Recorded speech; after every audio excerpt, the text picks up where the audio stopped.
ৰাখিলোৱে তাৰমানে এইটো থানা অকল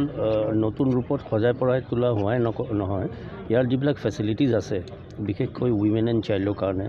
তাৰপিছত লকআপৰ ফেচিলিটি মানুহ আমাৰ ৰাইজ যেতিয়া আহিব থানাত কিবা এটা উপকাৰ বিচাৰি বা এটা সেৱা বিচাৰি তেখেতসকলক ইনফৰ্ম কৰাৰ কাৰণে ৰিচেপশ্যন চেণ্টাৰ তেওঁলোকক বহিব দিয়াৰ কাৰণে এটা ৱেইটিং area washroom toilet bathroom every facility ইয়াতে আছে ইয়াত আপোনাৰ মালখানা বেলেগে আছে ড্ৰাগছৰ কাৰণে আকৌ সকিয়াকৈ এটা কোঠা আছে য'ত আমি গোটেই ডিষ্ট্ৰিক্টত যিমান ড্ৰাগছ হয় এইটো ডেডিকেটেডলি ইয়াত ৰাখিব পৰাকৈ আৰ্মছ এমিনেশ্যনৰ কাৰণে বেলেগ ব্যৱস্থা আছে অফিচাৰসকল ইণ্ট্ৰগেশ্যন কৰিবৰ কাৰণে ইণ্ট্ৰগেশ্যনৰ কাৰণে বেলেগ কক্ষ আছে অফিচাৰসকল আৰু বাকী যিবিলাক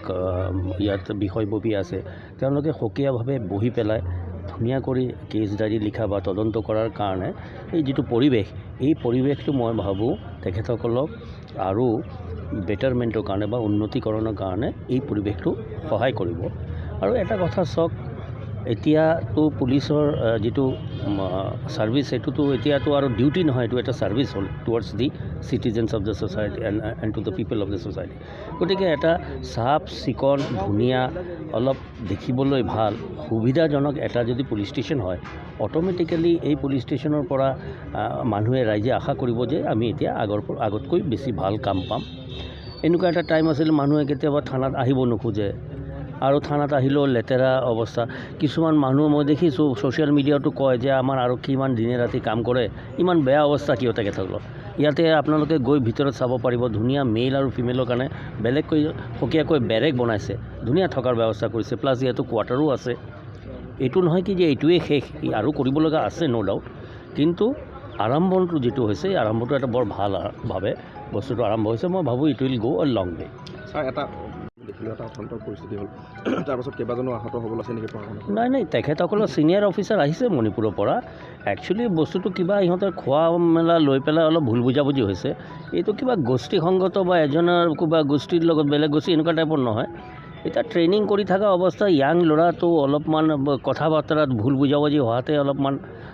স্কাফলিং এটা হৈছিলে লগে লগে গৈ আমি ছিনিয়ৰ অফিচাৰ্ছ মই নিজে গৈছিলোঁ আমাৰ ছিনিয়ৰ অফিচাৰ্ছ গৈ লগে লগে সিহঁতক বুজাই পেলাই সেইদিনা ৰাতি ইহঁতক ফল ইন কৰাই পেলাই বুজাই পেলাই তাৰপিছত সিহঁতক ৰাতি ড্ৰিল কৰোৱা হৈছে আৰু সকলোৱে বৰ তাৰপিছত সকলোৱে বুজি পাইছে আৰু যে অকণমান আৱেগত উল্টা পুল্টা কৰি তেনেকুৱা কিবা ধৰক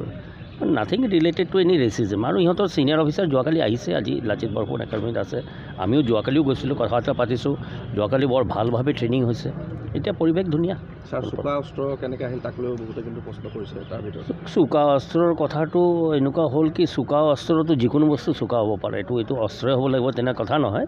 কিন্তু আমি যেতিয়া শুনিছোঁ আমাৰ কমাণ্ডেণ্টসকলে যিসকল কৈছে এইটো জেনেৰেলি সেই তাতে ওচৰত থকা এই ফ্লেগৰ প'ষ্ট বা লাঠি এনেকুৱা কিবা আছে এনেকুৱা কোনো ডেঞ্জাৰাছ বস্তু নাই তথাপি আমি তেখেতসকলক গোটেই যিবিলাক বেৰেক চেৰেক আছে চব চেক কৰা হৈছে তাতে DIG এজন আছে তেখেতৰ দ্বাৰাই গোটেই ষ্টাফক দি পেলাই গোটেই বেৰেক ঠেৰেক চব চেক কৰা হৈছে এণ্ড মোবাইল চবাইলো চব চোৱা হৈছে কোনো প্ৰব্লেম নাই এতিয়া এভৰিথিং ইজ অ'কে